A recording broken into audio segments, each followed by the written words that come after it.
अहमदनगर शहरातल्या साईविडा शॉपिंग कॉम्प्लेक्सला भीषण आग लागली आहे। आगीत कॉम्प्लेक्समधील HDB फायनान्स कंपनीचं कार्यालय जळून खाक झाले।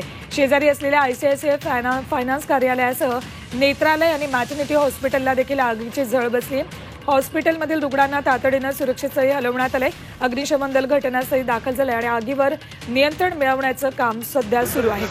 अत्यंत महत्त्वाची ही बातमी आहे, कारण बाजूला असलेल्या मॅटर्निटी हॉस्पिटलला सुद्धा याची झळ बसलेली आहे। रुग्णांना तातडीने दुसरीकडे सुरक्षित स्थळी इतर रुग्णालयांमध्ये हलवण्यात आलेलं आहे।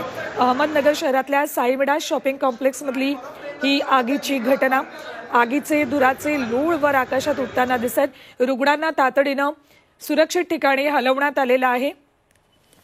या आगीमध्ये HDB फायनान्स कंपनीचं कार्यालय पूर्ण जळालंय, तर त्याच्या बाजूच्या ICICI फायनान्स कार्यालयासह नेत्रालय आणि मॅटर्निटी हॉस्पिटलला सुद्धा या आगीची झळ बसली।